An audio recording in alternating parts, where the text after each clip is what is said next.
মানসিক স্বাস্থ্য বিষয়ক অনুষ্ঠান পপুলার ফার্মা মনোদর্পণ ভালো থাকুন দেখার জন্য।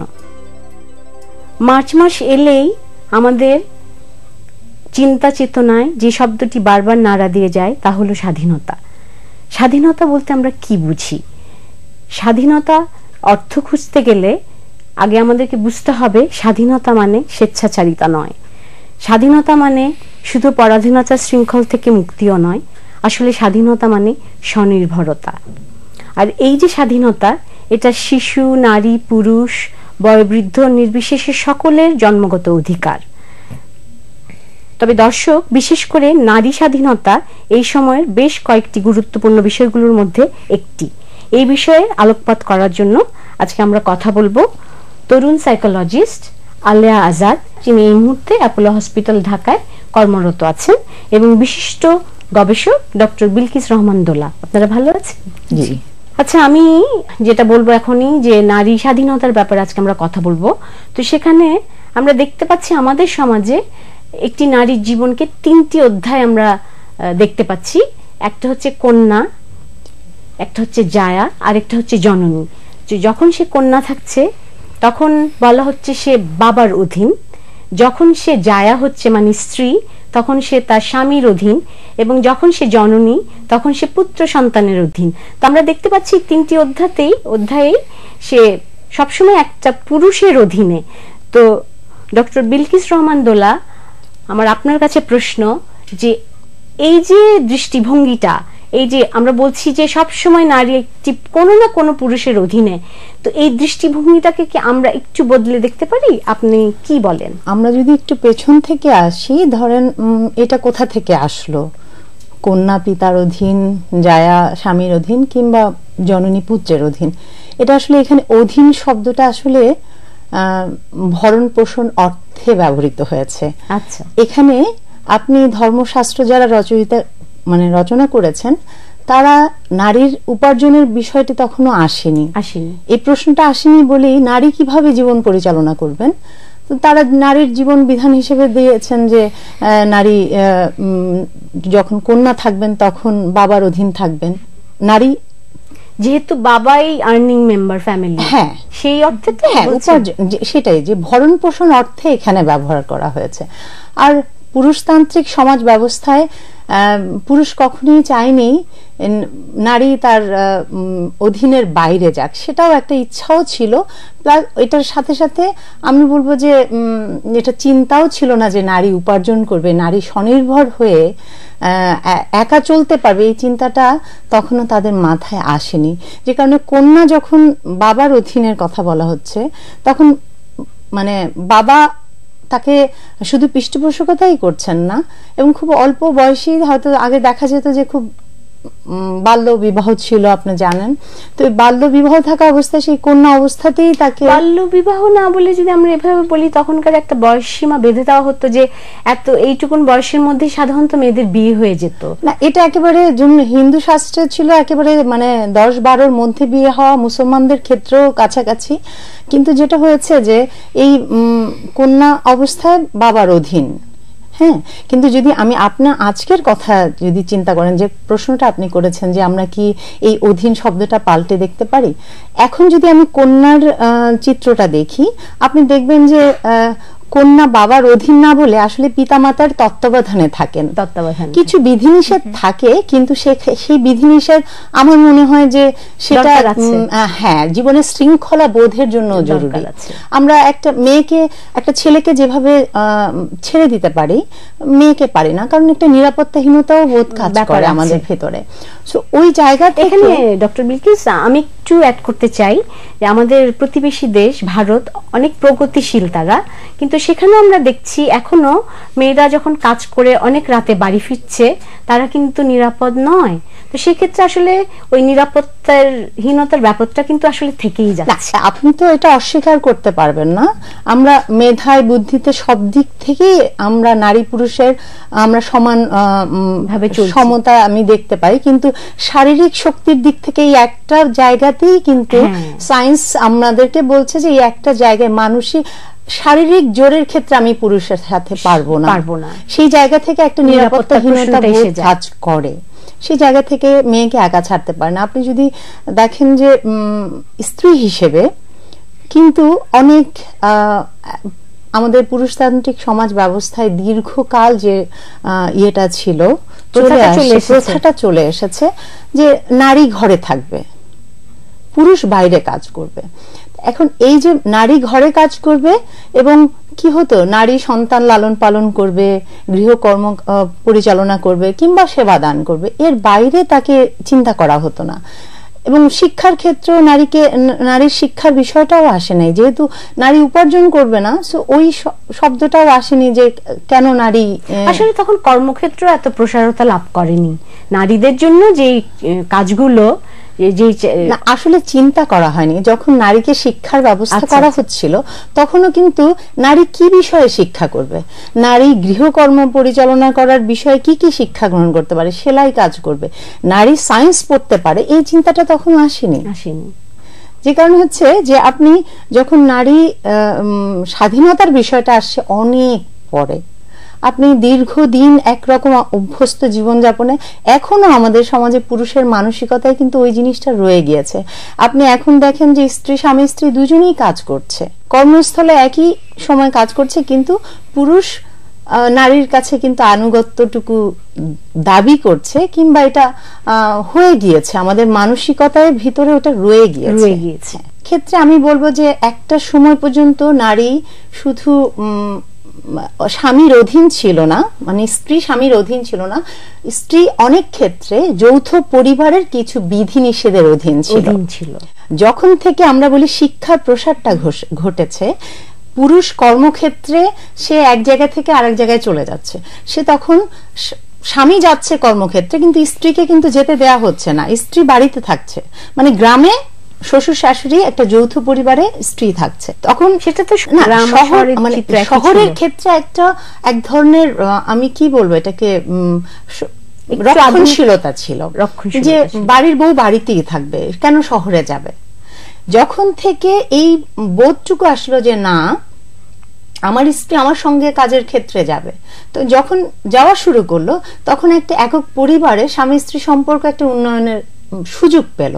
মানে আমরা যে কথাটা আজকে আমরা যেটা দেখতে পাচ্ছি, বলতে চাচ্ছেন ডক্টর বিলকিস যে তাহলে তখন স্বামী স্ত্রীর মধ্যে একটা আন্ডারস্ট্যান্ডিং এর সুযোগ হলো। জি, কি বলতে চাচ্ছেন, কারণ কি যৌথ পরিবারে কিছু বিধিনিষেধ ছিল, যেমন আপনি দেখেন যে দিনের বেলায় স্বামীর সাথে কথা বলাটাও যেত না, একটা সময় ছিল।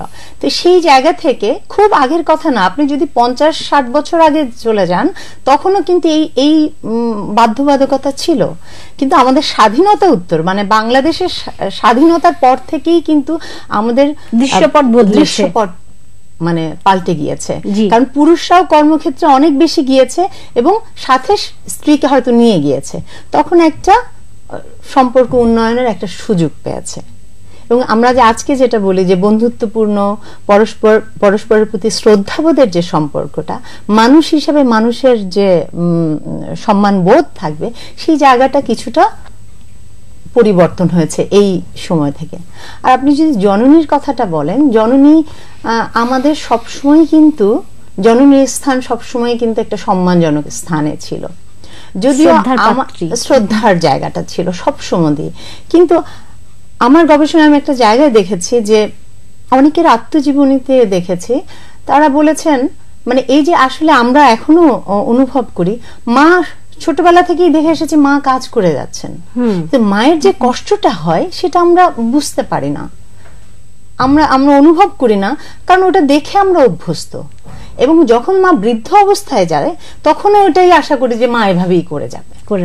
সেই ক্ষেত্রে অনেক সময় দেখা যায় যে একটা পরিবারে যখন নতুন সদস্য আসে কিংবা বউ শাশুড়ির একটা সম্পর্ক আপনি যদি তুলনা করেন, এক ধরনের দ্বন্দ্ব অনেক সময় তৈরি হয়। সেই দ্বন্দ্বটা তৈরি হয় আসলে মানে পরিবারের ক্ষমতার কে নিয়ন্ত্রণ করবেন। আপনি যে ক্ষমতাবান পুরুষটি ওই পরিবার পরিচালনা করেন, ওই ক্ষমতাবান পুরুষটির স্ত্রী বা মা সে ওই পরিবারের দৈনন্দিন জীবনে কিন্তু মানে অন্দর মহলে কিন্তু ওই মাই কিন্তু আবার ক্ষমতাবান।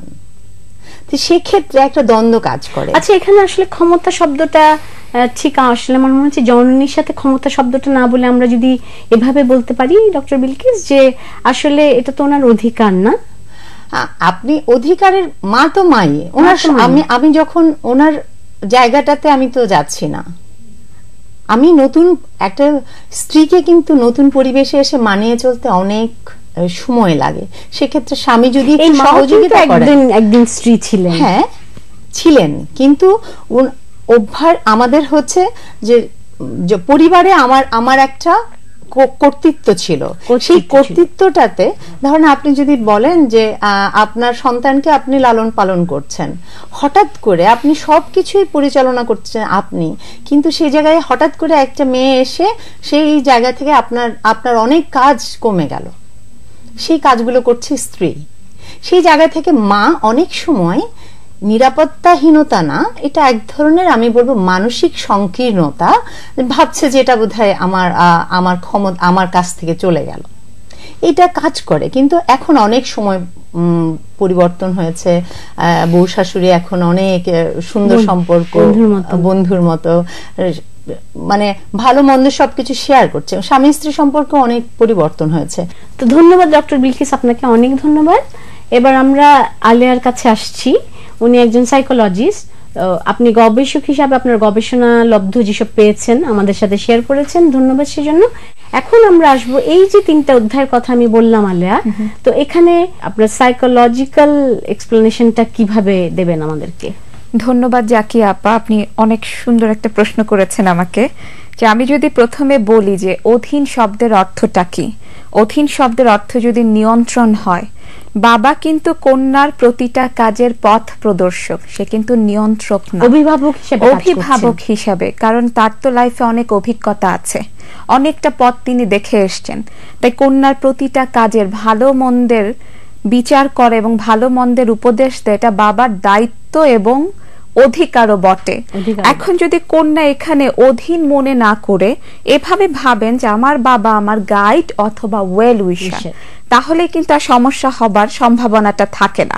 এবং আরেকটা বিষয় আমি একটু উল্লেখ করি যে বাবারাও যদি জেনারেশন গ্যাপের বিষয়টা একটু মাথায় রাখেন, যে আমার কন্যাকে সরাসরি উপদেশ না দিয়ে আমি একটু বুঝিয়ে বলি যুক্তি দিয়ে, যেটাতে আমি ইনফ্লুয়েন্স করছি যে এই কাজটা তুমি করো, সেখানেও আমি একটা সঠিক যুক্তি দেই। এবং যেখানে আমি নিষেধ করছি যেটা তোমার জন্য উচিত হবে না, সেখানেও যেন আমার লজিকটা ঠিক থাকে, যে কেন আমি নিষেধ করছি, যে কেন আমি নিষেধ করছি, যে এর পিছনে কি কারণটা কাজ করছে। আমার কনসেপ্টটা যদি ক্লিয়ার থাকে তাহলে কিন্তু আমার কন্যা খুব ভালোভাবে রিসিভ করতে পারবে। কারণ তুমি আমার অধীনে আছো এটা কিন্তু কেউ মুখে উচ্চারণ করে না, এটা প্রকাশ পায় তার বডি ল্যাঙ্গুয়েজ থেকে, তার আচরণ থেকে, তার এক্সপ্রেশন থেকে। আমরা মেসেজটা কিন্তু ওখান থেকেই কালেক্ট করে নেই। তাই বাবা কন্যা দুজনের মাঝে যদি খুব ভালো বন্ডিং থাকে, তাদের মধ্যে যদি আন্ডারস্ট্যান্ডিংটা খুব ভালো থাকে, তাহলে আর সমস্যা হবার সম্ভাবনাগুলো অনেক কমে আসে। এখন যদি আমি বলি স্বামী স্ত্রীর ক্ষেত্রে, আমি যদি অধীন কথাটা না ধরে এভাবে ব্যবহার করি যে আমি তার অধীনেও না প্রতিযোগীও না, আমি তার ছায়া, যে সুখে দুঃখে কখনো ছেড়ে যাবে না, বন্ধুর মতো জীবন সঙ্গী, যে সব সময় আছে। যেমন মানুষের ছায়া তো কখনো মানুষকে ছেড়ে যায় না, তো আমাদের সম্পর্কটাও ছায়ার মতো, যে আমি আছি তোমার সাথে, তুমি যে সিচুয়েশনে আছো আছি। এখন স্বামী হয়তো আমাকে অনেক স্বাধীনতা দিচ্ছেন, কিন্তু স্বাধীনতার প্রকৃত অর্থটাই যদি আমি না বুঝি, যেটা আপনি প্রথমে বলেছেন স্বেচ্ছাচারিতা নয়, এখন প্রকৃত অর্থটা যদি আমি না বুঝি তাহলেই কিন্তু ভুল বোঝাবুঝি হবে, এবং যার ফলাফলটা কখনোই পজিটিভ আমরা পাবো না। এখানে আমি আপনাদের সাথে আমার কিছু পেশেন্টের কথা শেয়ার করি। স্বামীর সাথে মিস আন্ডারস্ট্যান্ডিং এর জন্য আমারই এক পেশেন্ট, তিনি ওয়াইফ, তিনি এতটাই তার লাইফস্টাইলটা বদলে ফেলেছেন, তার ড্রিঙ্কিং, স্মোকিং এসব অভ্যাসও হয়ে গেছে, কিন্তু শান্তি কোথাও পাচ্ছেন না। যে এই যে আপনি বললেন আলেয়া, যে স্ত্রী আউট অফ ফ্রাস্ট্রেশন বা ডিপ্রেশন যেটাই হোক একটা ডিস্ট্রাকটিভ পথ বেছে নিয়েছেন, যে আসলে এই যে ধূমপান স্বাস্থ্যের জন্য ক্ষতিকর, এটা কিন্তু নারীর জন্য উভয়ের জন্যই, উভয়ের জন্য। এবং আমাদের সমাজে আমরা দেখতে পাই যে পুরুষরাই সাধারণত আমরা দেখে অভ্যস্ত যে পুরুষরাই স্মোক করছেন, কিন্তু সেটাকে আমরা এনকারেজ বা সাপোর্ট কিন্তু করছি না, সেটা তার স্বাস্থ্যের জন্য ক্ষতিকর। কিন্তু এই যে মহিলাটি আলেয়ার যিনি ক্লায়েন্ট, উনি কিন্তু এই যে হতাশা থেকে উনি কিন্তু একটা নেতিবাচক পথ বেছে নিয়েছেন, whereas উনি কিন্তু ইচ্ছা করলে পারতেন যে স্বামীর যেসব জায়গায় ওনাকে বাধা দিচ্ছেন বা উনি যেসব জিনিস পছন্দ করছেন না সেগুলোকে যদি অন্যভাবে স্বামীর কাছে বোঝাতে পারতেন, আলোচনার মাধ্যমে বিষয়টাকে তুলে ধরতে পারতেন যে আমার এই সমস্যাটা হচ্ছে, তাহলে কিন্তু ওনাকে এই ডিস্ট্রাকটিভ পথ বেছে নিতে হয় না। যদি জননীর বিষয়টা যদি আমি বলি, তাহলে জননী পুত্রের অধীনে নয়, এটা জননীর অধিকার এবং পুত্রের দায়িত্ব। বিলকিস আপা যে কথাটা বলেছেন যে আমাদের সমাজে মায়েরা পুত্রের সংসারে থাকতেই পছন্দ করে, কারণ সোসাইটি থেকে আমরা এই ধরনের ইঙ্গিতই পাই। এখানে যদি আমি অধীন না বলে যদি বলি ভালোবাসা, তাহলে কিন্তু মিনিংটা আর অনেক বেশি সুন্দর হয়। কারণ একটা সংসারে যখন মুরব্বী কেউ থাকেন, সদস্যদের মাঝে বন্ডিংটা খুব সুন্দর হয় এবং স্ট্রং হয়। আর যে ছোট সদস্যরা আছেন তারা জীবনকে নতুন করে জানছেন, দেখছেন, তাদের ফ্যামিলি ভ্যালুস, সোসাইটির এক্সপেকটেশন, সেই গুরুজনের থেকে শিক্ষার অনেক কিছু আছে এবং তারা কিন্তু খুব কাছ থেকে দেখছেন যে একটা ফেজ বা চেঞ্জ, লাইফের একটা ফেজ তারা যে এত কাছ থেকে দেখছেন, এটা তাদেরকে লাইফ সম্পর্কে একটা আইডিয়া দেয়। আর এটা তো আমরা জানি যে আমাদের বাবা মা যখন বৃদ্ধ হয়ে যান তারা কিন্তু শিশুর মতো হয়ে যান। আমাদের মনে রাখা উচিত আমাদেরকে যেভাবে লালন পালন করেছেন আদর যত্ন দিয়ে, আমাদের এটা কিন্তু তাদের বেলায় অ্যাপ্লাই করতে হবে, ঠিক সেভাবেই যত্ন তাদেরকে আমাদের করা উচিত। এবং পারিবারিক পরিবেশ ভালো রাখার জন্য তাদেরও অনেক দায়িত্ব রয়েছে। আমরা সবাই যদি এই বোধটাকে মন থেকে ধারণ করতে পারি, তাহলেই পরিবারে সুস্থ স্বাভাবিক পরিবেশ বিরাজ করবে। ধন্যবাদ আলিয়া। তাহলে কি আমরা এটা বলতে পারি যে আসলে ওই সব জায়গায় দেখা যাচ্ছে আসলে ভালোবাসা, শ্রদ্ধা, স্নেহ, এই যে সম্পর্ক, এই যে ফিলিংস গুলো, অনুভূতি গুলো, এগুলাই আসলে সব থেকে গুরুত্বপূর্ণ। এবং তাহলে কিন্তু আসলে অধীন বা ক্ষমতা বা কর্তৃত্ব কোনো কিছুই কিন্তু আর আসছে না। তাহলে আমরা বলতে পারি যে ডক্টর বিলকিস যে আসলে জননী, পুত্র সন্তান, তার পুত্রবধূ, নাতি নাতনি একসঙ্গে থাকাটা, হ্যাঁ অবশ্যই যেটা আলিয়া যেটা বললেন যে একটা বন্ডিং তৈরি হয়। যৌথ পরিবারে যে বাচ্চা বড় হয়, তারা যে আদরে বড় হয়, সেটা কিন্তু একক পরিবারে থাকে ওই জিনিসটা, ওই বন্ডিংটা পায় না। সেটাই তো সেক্ষেত্রে আমি বলবো যে আসলেই যে মূলত হচ্ছে পরস্পরের প্রতি পরস্পরের শ্রদ্ধাবোধ, বোঝাপড়াটা যদি ভালো না থাকে, এই সম্পর্কটা তৈরি করা খুব কঠিন হয়ে যায়। সেটাই। ধন্যবাদ আলিয়া, ধন্যবাদ ডক্টর বিলকিস। আমরা এখন একটু বিরতিতে যাব। দর্শক, আশা করি আমাদের সঙ্গেই থাকবেন। আমরা বিরতির পর আরো অনেক জানা অজানা কথা নিয়ে আপনাদের সামনে আসছি।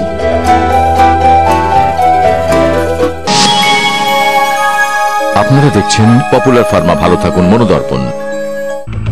ডায়রিয়া অথবা শরীরের যে কোনো পানি স্বল্পতা, আর নেই ভাবনা। বাজারে এসেছে পপুলার ওআরএস খাওয়ার স্যালাইন। জীবন বাঁচাতে প্রতিদিন পপুলার ওআরএস এর সাহায্য নিন। পপুলার ওআরএস খাওয়ার স্যালাইন বিশ্ব স্বাস্থ্য সংস্থার ফর্মুলেশনে সর্বাধুনিক প্রযুক্তিতে প্রস্তুতকৃত পপুলার ওআরএস খাওয়ার স্যালাইন। জীবন বাঁচাতে প্রতিদিন পপুলার ওআরএস এর সাহায্য নিন।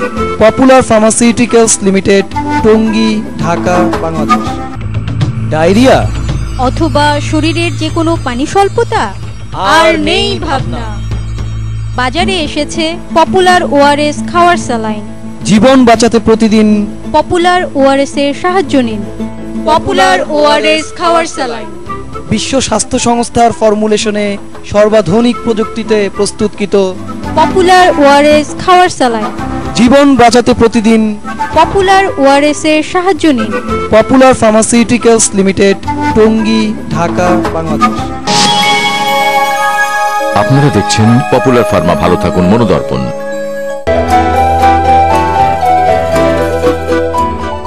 দর্শক, বিরতির পর আবার আমরা ফিরে আসলাম আমাদের মূল বিষয় নিয়ে আলোচনা করবার জন্য। আগামী 8ই মার্চ কিন্তু বিশ্ব নারী দিবস। তো আমরা বিশ্বের সমস্ত নারীদের প্রতি শ্রদ্ধা জানিয়ে বিরতির পর আবার শুরু করছি। এই যে নারী স্বাধীনতা, এটা কি আলাদা কিছু? নারী স্বাধীনতা বলতে কিন্তু আলাদা কিছু না। আসলে কেন এসেছে নারী স্বাধীনতা? সমাজে পুরুষ যে স্বাধীনতা ভোগ করে, নারী সেই স্বাধীনতা ভোগ করতে পারে না বলেই কিন্তু এই শব্দটি এসেছে। নারীরা এখন তো অনেক স্বাধীন, যেমন আমরা বিগত কয়েকটা টার্মে দেখছি পরপর যে আমাদের মাননীয় প্রধানমন্ত্রীও একজন নারী, বিরোধী দলীয় নেত্রী একজন নারী। তো সেক্ষেত্রে কি নারীরা আসলে কি এখন অনেক স্বাধীন না? আপনি কি মনে করেন? আপনি এটা বলতেই পারেন যে নারীরা এখন অনেক স্বাধীন। আমরা অনেকটা পথ এগিয়ে গিয়েছি, কিন্তু পুরোপুরি আমরা স্বাধীনতা অর্জন করতে পারিনি। এখনো আমাদের সেই দাবি সম অধিকারের প্রশ্নে, মানে সমান সুযোগ সুবিধা লাভের ক্ষেত্রে আমরা এখনো সেই দাবিটা করছি যে নারী এখনো পুরোপুরি স্বাধীন হতে পারেনি। অনেকটা পথ এগিয়েছি স্বাধীনতার পথে, কিন্তু যেখানে যে নারী ঘর থেকে বের হতে পারতো না, সেই নারী আজকে, আপনি যে কন্যার কথা বললেন, যে কন্যা আজকে আগে শিক্ষার আলো থেকে বঞ্চিত ছিল, সেই একই কন্যা এখন একা বিদেশে উচ্চ শিক্ষার্থে যাচ্ছে, উচ্চ শিক্ষা লাভের জন্য। কর্মক্ষেত্রে প্রতিটা ক্ষেত্রে আপনি যদি দেখেন, আপনি রাজনীতির কথা বলেছেন, আপনি প্রতিটা ক্ষেত্রে দেখবেন নারীর প্রতিনিধিত্ব, উল্লেখযোগ্য উপস্থিতি দেখছি আমরা, উল্লেখযোগ্য উপস্থিতি দেখছি আমরা নারীদের। সংখ্যায় বেড়ে গেছে, আগে যেখানে ছিল না সেখানে অনেক এখন প্রতিনিধিত্ব করছে প্রতিটা জায়গাতেই। যে কোনো কাজের ক্ষেত্রেই বলেন আপনি, যে ধরনের পেশা আগে নারীর ক্ষেত্রে অসম্ভব ছিল, সাংবাদিকতা, পুলিশ, আপনি সব ক্ষেত্রে এখন নারী দাপটের সাথে তারা কিন্তু কাজগুলো করে যাচ্ছেন। এই জায়গা থেকে আমি বলবো যে নারীরা অনেক দূর এগিয়েছে এবং আমরা শীঘ্রই আশাবাদী যে নারীরা একদমই আরো সফলতার পরিচয় দেবে, মানে নারী পুরুষ সমানভাবে এবং পরস্পরের প্রতি মানুষ হিসেবে টিকে থাকবে। আমি আলিয়া আসছিলাম, আপনার কাছে আসছিলাম, আমি প্রথমেই বলেছিলাম যে স্বাধীনতা মানে স্বনির্ভরতা। তো আর্থিকভাবে স্বাবলম্বী হলেই কি আমরা তাকে স্বনির্ভর বলবো? আলিয়া, আপনি কি বলেন?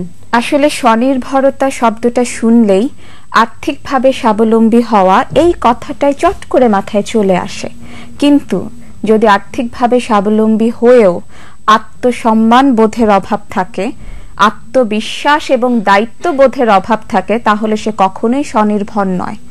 এখানেও আমাদেরকে পজিটিভ ভাবে স্বাধীনতার অর্থটাকে খুঁজতে হবে।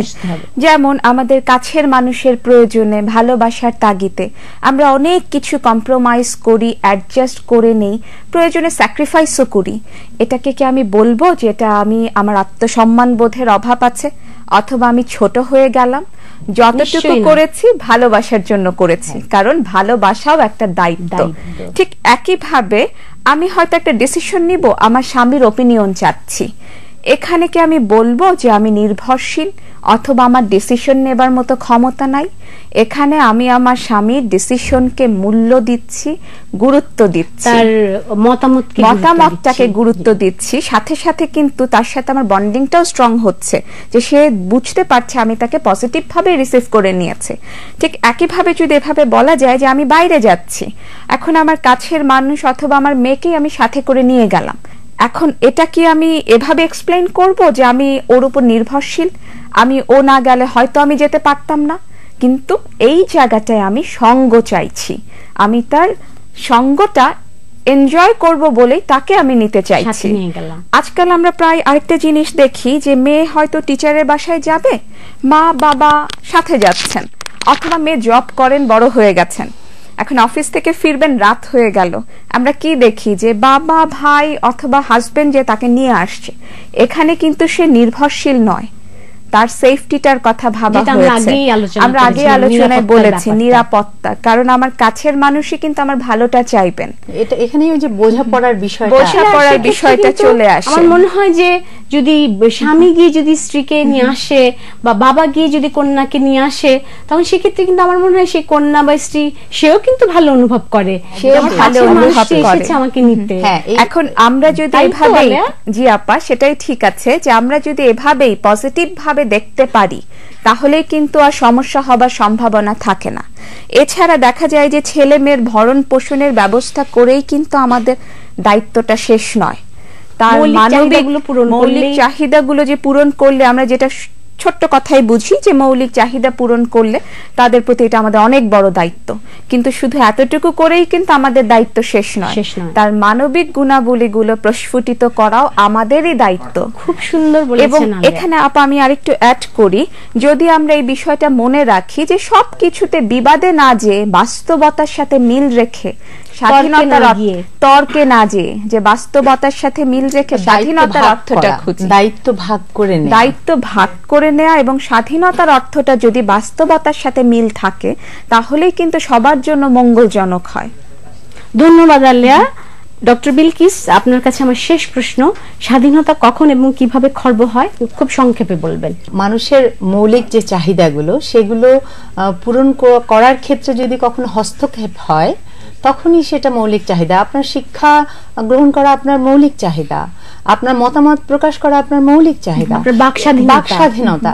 সেক্ষেত্রে যদি কেউ হস্তক্ষেপ করে, আমি শিক্ষা গ্রহণ করতে চাচ্ছি কিন্তু আমাকে বাধা দিচ্ছে, এটা আমার মৌলিক চাহিদার ক্ষেত্রে, মৌলিক অধিকারের ক্ষেত্রে হস্তক্ষেপ করা হচ্ছে, মানে এটা আমার স্বাধীনতা এবং আমার অধিকার দুটোই। সেক্ষেত্রে যখনই হস্তক্ষেপ হচ্ছে তখনই আসলে খর্ব হচ্ছে। ঠিক আছে ডক্টর বিলকিস, আপনি তো দেশের সর্বোচ্চ বিদ্যাপীঠে সর্বোচ্চ ডিগ্রি গ্রহণ করেছেন, সেক্ষেত্রে আপনার স্বামীর কতটুকুন ভূমিকা বা অবদান আপনি মনে করেন? পরস্পরের বোঝাপড়াটা যদি না থাকে তাহলে কিন্তু সুন্দরভাবে জীবনযাপন করা খুব কঠিন হয়ে যায়। আমি আমার পড়াশোনার ক্ষেত্রে আমি একেবারেই বলবো যে আমার স্বামী যদি সহযোগিতা না করতেন তাহলে এটা সম্ভব ছিল না। আচ্ছা, আমরা এখন এটার পাশাপাশি আমরা এখন একটা ঘটনার কথা বলবো যেটা গত বছরের শেষের দিকে ঘটেছে, যে জুই নামের একটি মেয়ে, সে উচ্চ মাধ্যমিক পরীক্ষার্থী ছিল এবং সে পরীক্ষা যাতে না দিতে পারে সেজন্য তার স্বামী তার ডান হাতের কয়েকটি আঙ্গুল কেটে ফেলেন। দেখা যাচ্ছে এটা স্বাধীনতার খর্বের, আমার মনে হয় যে এর থেকে চূড়ান্ত আর কিছু হতে পারে কি? আপনাদের কি মনে হয়? আসলে এখানে তার স্বাধীনতা খর্ব তো হয়েছেই, কিন্তু এখানে বিকৃত মন মানসিকতার পরিচয়টা পাচ্ছি, কারণ এটা কিন্তু কোনো সুস্থ মানুষের পক্ষে সম্ভব নয়। কারণ হাত কেটে দেওয়া কি একটা স্বাভাবিক মানুষ পারবে? না, সে মানসিক ভাবে অসুস্থ। ধন্যবাদ ডক্টর বিলকিস, ধন্যবাদ আলিয়া, আপনাদেরকে অনেক ধন্যবাদ। আজকে আমাদের এখানে এসে আপনারা অনেক মূল্যবান কথা আমাদের সাথে শেয়ার করেছেন, সেজন্য। দর্শক, ছোটবেলায় একটা কবিতা পড়েছিলাম রজনীকান্ত সেনের, স্বাধীনতার সুখ। বাবুই পাখিরে ডাকি বলিছে চড়াই, কুড়ে ঘরে থেকে করো শিল্পের বড়াই। আমি থাকি মহাসুখে অট্টালিকা পরে, তুমি কত কষ্ট পাও রোদ বৃষ্টি ঝড়ে। বাবুই হাসিয়া কহে সন্দেহ কি তাই, পাকা হোক তবু ভাই পরেরও বাসা, নিজ হাতে গড়া মোর কাঁচা ঘর খাসা। আসুন দর্শক, আমরা সবাই মিলে বাবুই পাখির মতন স্বনির্ভর হয়ে স্বাধীনভাবে বাঁচতে শিখি। আপনাদের দর্শক, আজকে আমাদের অনুষ্ঠান এখানেই শেষ। অনুষ্ঠান সম্পর্কে মতামত জানিয়ে লিখুন। প্রযোজক পপুলার ফার্মা, মনোদর্পণ। ভালো থাকুন। বাংলা ভিশন, নূর টাওয়ার, 110 বীর উত্তম CR Dutta road, Dhaka 1205। Email পাঠানোর ঠিকানা monodorpon@gmail.com। সুপ্রিয় দর্শক, আমাদের আগামী অনুষ্ঠান দেখার সাদর আমন্ত্রণ জানিয়ে এখানে শেষ করছি। আগামী অনুষ্ঠান প্রচারিত হবে আগামী মাসের প্রথম শুক্রবার একই সময়ে। অনেক ভালো থাকবেন। আল্লাহ হাফেজ।